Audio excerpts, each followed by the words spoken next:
Ibrahim Diriya Saleebaan ayaa magaalada Buuhoodle waxa uu kaga dhawaaqay inuu yahay musharax u taagan qabashada xilka xildhibaannimo ee baarlamaanka federaalka ee Soomaaliya ee deegaanadiisa uu ku matalo. Xaajir Cabdiqaadir Nuur ayaa inoo faahfaahinay. Magaalada Buuhoodle waxaa lagu qabtay munaasabad lagu taageerayay musharax xildhibaan dowladda federaalka 2020 ilaa 2020 Ibrahim Diriya Saleebaan. Waxgarad odayaal aqoon-yahano iyo qaybaha kala duwan ee bulshada ayaa ka qayb galay iyaga oo sheegay inay soo dhaweynayaan musharaxa xilka uu isu soo taagay.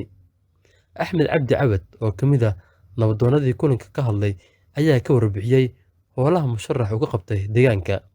Ibrahim wuxuu ahaa agaasimo guud waxa uu ka noqday hay-adda xisaabaadka cashuuraadka iyo dakhliga ee Saleebaanis Accounting and Tax Service ee ku taala cariga Mareykanka.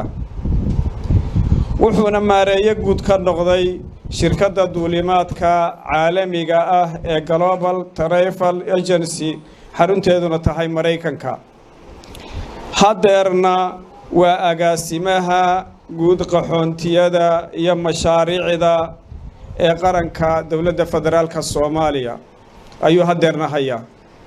Marka Ibrahim runtii waa nin lagu yaqaan howlkarnimo, hufnaan, dadaal, waxqabad iyo inuu wax badan oo tabarucaada lagu geystay oo lagu qaar kamida odayaashii waxgaradkii kulanka ka hadlay ayaa u ballan qaaday musharaxa inay garab taagan yihiin.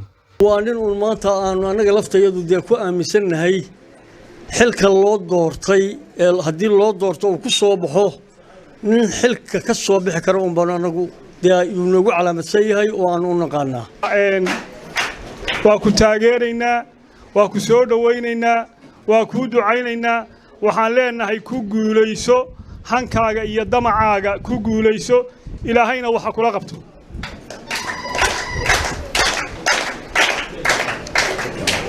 waxaan filayaa taageero iyo duca un baad nooga baahan tahay. waa ku barbar taagannahay.